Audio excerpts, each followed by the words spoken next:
ভগবান বিষ্ণু এই নামটি শুনলে আমাদের চোখের সামনে ভেসে ওঠে চতুর্ভুজ বৈশিষ্ট্য সেই দিব্য পুরুষের ছবি। হিন্দু ধর্মে সবচেয়ে প্রধান আরাধ্যদের মধ্যে ভগবান বিষ্ণু একজন, ত্রিদেব বা ত্রিমূর্তির এক অন্যতম সদস্য। এই মহাচরিত্র বৈষ্ণব সম্প্রদায়ের সর্বোচ্চ দেবতা। হিন্দু পুরাণ অনুযায়ী ভগবান বিষ্ণু হলেন এই সৃষ্টির পালনকর্তা। তার জন্ম বৃত্তান্ত সম্পর্কে অসংখ্য পৌরাণিক তথ্য রয়েছে, কিন্তু তবু এই বিষয় নিয়ে মানুষের মধ্যে রয়েছে একাধিক প্রশ্ন, যার উত্তর পাওয়া বেশ কঠিন।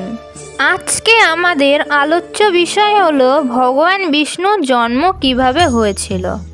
এই বিষয়টি জানতে ভিডিওটি সম্পূর্ণ দেখতে থাকুন।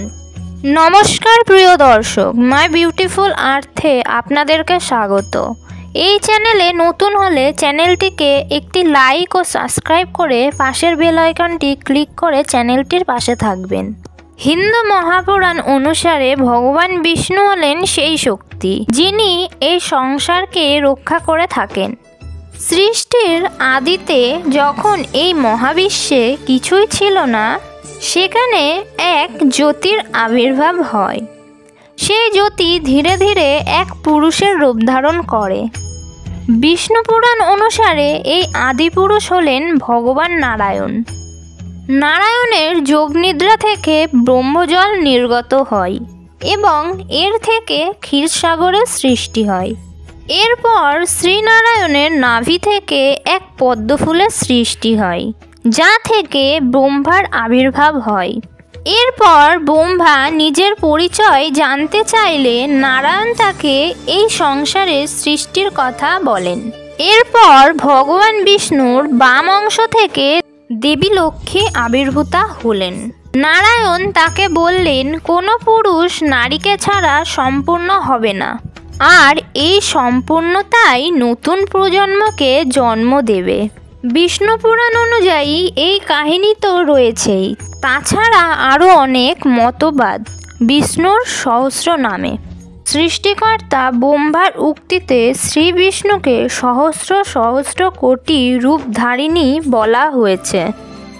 এর অর্থ হল শ্রী বিষ্ণুর অবতারগণ সকল যুগেই অবতীর্ণ হবে ভগবদ্ গীতা অনুসারে ধর্মের পালন এবং দুষ্টের দমন করতে। শ্রী বিষ্ণু অবতার রূপ ধারণ করে থাকেন।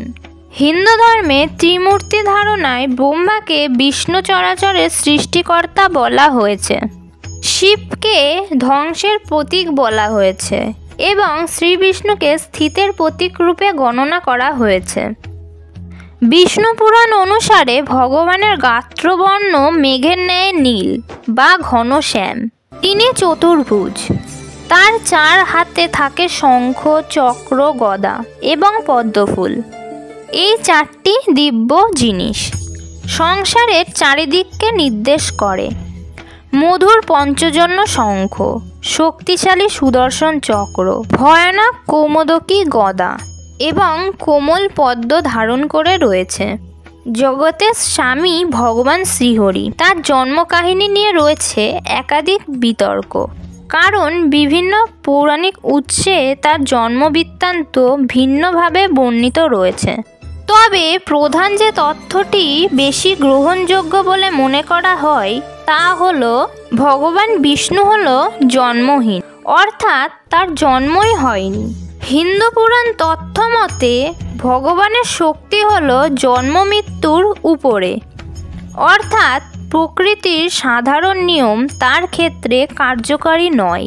শিবপুরাণ অনুসারে একবার ভগবান বিষ্ণু এবং ভগবান ব্রহ্মার মধ্যে এক দ্বন্দ্ব হয় যে কে আগে এসেছে এবং কে বেশি শক্তিশালী। ভগবান শিব তাদের একটা পরীক্ষা নেয়, যাতে শেষ পর্যন্ত সিদ্ধ হয় যে শ্রী নারায়ণ সর্বশ্রেষ্ঠ। মহাদেব নিজেই ভগবান বিষ্ণুকে শ্রেষ্ঠ বলেছেন। তবে এটাও প্রভুর এক লীলা, কারণ সবাই তো একই, সবার উৎসও এক, সবার শক্তিও এক। পুরাণের বিভিন্ন তথ্যে ভগবান শিবকে পর্যন্ত শ্রী বিষ্ণুর ধ্যান করতে দেখা যায়। আসলে ভগবানের আদি অন্ত বলে কিছুই নেই। তিনি হলেন নিরাকার, সর্বশক্তিশালী সেই জ্যোতি, যার দ্বারা সংসারের কর্মলীলা এগিয়ে চলেছে। আজকের ভিডিওতে আপনারা জানলেন ভগবান বিষ্ণুর জন্ম বৃত্তান্ত। ভিডিওটি ভালো লেগে থাকলে একটি লাইক ও সাবস্ক্রাইব করতে ভুলবেন না।